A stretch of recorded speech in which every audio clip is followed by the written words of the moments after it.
बिस्मिल्लाहिर्रहमानिर्रहीम। अस्सलाम वालेकुम डियर स्टूडेंट्स। आज के लेक्चर में हम एक्सरसाइज नंबर 9.2 का क्वेश्चन नंबर 9, 10 और 11 सॉल्व करेंगे। बहुत से स्टूडेंट्स ऐसे हैं जिन्होंने अभी तक मेरे चैनल को सब्सक्राइब नहीं किया, तो जनाब जल्दी से मेरे चैनल को लाइक करें, सब्सक्राइब करें, बेल आइकन को प्रेस कर दें और अपने फ्रेंड्स एंड फैमिली के साथ मेरे चैनल को शेयर करना मत भूलिएगा। तो स्टार्ट करते हैं। Question is in the following figure, इस फिगर में find the measure of angle C. हमने एंगल सी फाइंड करने हैं एंड एंगल AED, और एंगल AED मीन्स के एंगल E हमने फाइंड करने हैं। इस ED पैरेलल टू CB, हमने ये भी बताना है कि क्या ED लाइन पैरेलल है CB लाइन के। तो पेज नंबर 195 पे की फैक्ट है, उसको रिवाइज कर लें। अगर हमारे पास एक ट्राइंगल है ABC और गिवन है कि लाइन DE पैरेलल है BC लाइन के, तो यहाँ से क्या पता चलता है, if DE is parallel to BC then angle D angle B के इक्वल होगा and angle E angle C के इक्वल होगा।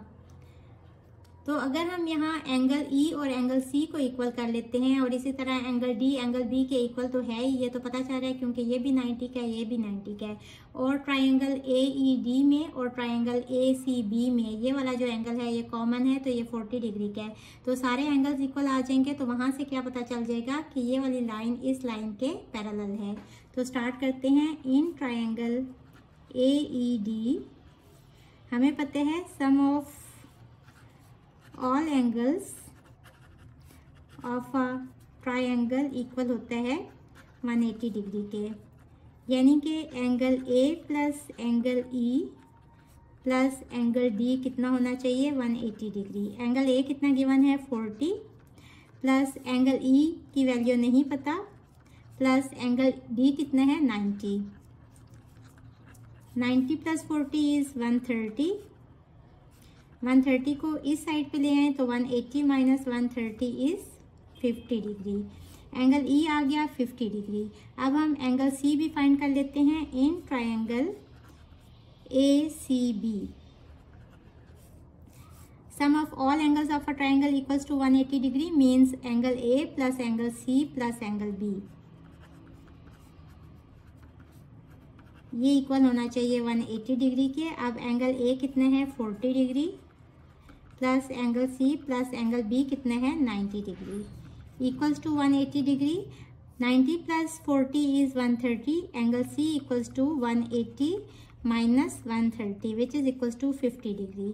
अब यहाँ से क्या आ गया, एंगल E इक्वल आ गया एंगल C के और एंगल D इक्वल आ गया एंगल B के। क्यों इक्वल आ गए, क्योंकि ये करेस्पॉन्डिंग एंगल्स हैं। अगर ये करेस्पॉन्डिंग एंगल्स हैं तो वहाँ से क्या पता चलेगा कि लाइन ED पैरेलल है लाइन CB के। तो हम लिखेंगे as angle C equals to angle E equals to 50 degree and angle B equals to angle D which is equals to 90 degree. These angles are corresponding angles। और यहां से क्या पता चला, this implies that the lines ED and CB are parallel। so यही हमने prove करना था। Question number 10 is in the figure triangle XYZ is an equilateral triangle. XYZ triangle एक इक्विलेटरल ट्राइंगल है। इक्विलेटरल ट्राइंगल वो ट्राइंगल होती है जिसके सारे एंगल्स इक्वल होते हैं, यानी कि ये वाला एंगल, ये वाला एंगल और ये वाला एंगल इक्वल होगा।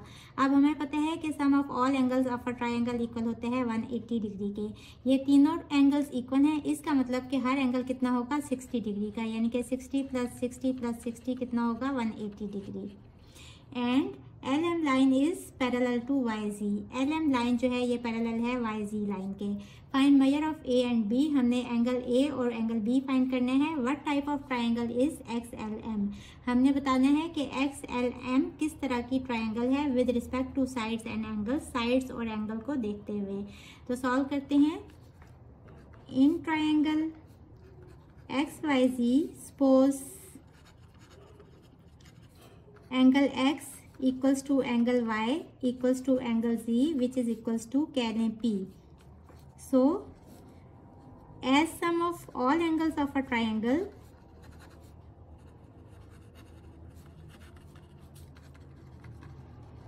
equals to 180 degree, then angle x plus angle y plus angle z equals to 180 degree. हमने सब एंगल्स को कहा कि p है क्योंकि सारे एंगल्स इक्वल हैं, तो p प्लस p इक्वल होगा 180 डिग्री के। यहाँ से क्या आ जाएगा 3p equals to 180 degree, means के p equals to 180 degree divided by 3 which is equals to 60 degree. तो यानी कि p क्या है, एंगल x भी है, एंगल y भी है और एंगल z भी है। यहाँ से क्या आ जाएगा कि angle x equals to angle y which is equals to angle z which is equals to 60 degree. अब गिवन क्या है, line LM is parallel to line YZ, as LM is parallel to YZ। ये वाली line अगर इस line के parallel है तो यहाँ से क्या पता चल जाएगा कि एंगल A इक्वल है एंगल Y के which is equals to 60 degree. क्यों? क्योंकि ये करेस्पॉन्डिंग एंगल्स हैं। आगे हम रीजनिंग देंगे corresponding angles.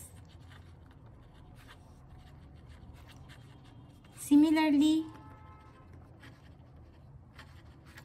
angle B equals to angle Z के which is equals to 60 degrees, और एंगल x तो एंगल x के इक्वल ही है अगर आप ट्राइंगल XYZ और XLM को देखें। अब यहाँ से क्या पता चल रहा है कि एंगल A भी 60 है, एंगल B भी 60 है और एंगल X भी 60 है। क्यों? क्योंकि ये सारे करेस्पॉन्डिंग एंगल्स हैं।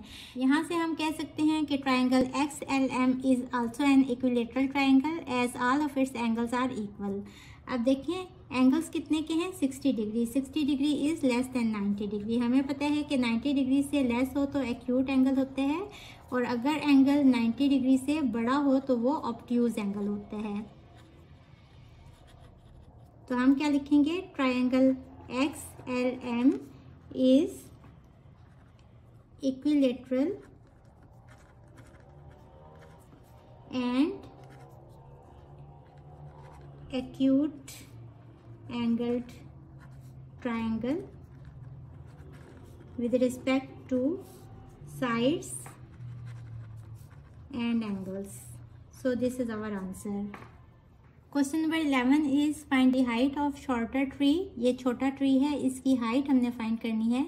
If longer one is 12 metre high, अगर लंबे वाले ट्री की हाइट है 12 मीटर, यानी कि यहाँ से यहाँ तक फासला कितना है 12 metre from the ground level where observer is at a distance of 25 metre. अगर यहाँ ऑब्जर्वर है तो ये 25 मीटर के डिफरेंस पे है फ्रॉम द शॉर्टर ट्री से, and distance between both trees is 5 metre, और दोनों ट्रीज के बीच में डिस्टेंस कितने हैं 5 मीटर। इसको O कहा है, इसको A कह लें, इसको B कह लें, इसको C कह लें, इसको D कह लें।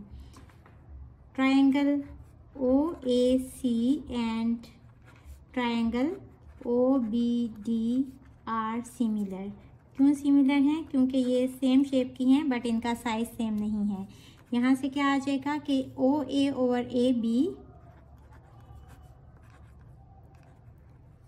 OA ओवर OB, क्योंकि एक ये ट्रायंगल है और दूसरी ट्रायंगल ये वाली है, तो इसकी साइड किसके करेस्पॉन्डिंग साइड है OB की। OA over OB equals to OC over OD which is equals to AC over BD। AC यानी कि हाइट ऑफ स्मॉल ट्री हमने फाइंड करनी है। इसको सपोज कर लें H, तो यहाँ से वैल्यूज पुट कर दें। OA की वैल्यू है 25 ओवर OB कितना है 25 प्लस 5। OC की वैल्यू गिवन नहीं है, OD की वैल्यू भी गिवन नहीं है। AC की क्या वैल्यू है H, इसको हमने सपोज किया, यानी कि हाइट ऑफ स्मॉलर ट्री या शॉर्टर ट्री, ओवर BD की वैल्यू कितनी है 12। अब इसको और इसको इक्वल रख लेंगे। H over 12 equals to 25 over 25 plus 5 is 30। Cross multiply करेंगे, ये हो जाएगा H इक्वल्स टू 25 ओवर 30, और ये यहाँ आके मल्टीप्लाई हो जाएगा। सिंप्लीफाई करें, 2 6 12, 2 1 2 2 5 10, 3 2 6, 3 5 15, 5 1 5 5 5 25, तो 5 इंटू 2 इज 10, और यूनिट आ जाएगी मीटर्स की। तो हाइट ऑफ शॉर्टर ट्री कितना आ गया 10 metre. This is our answer.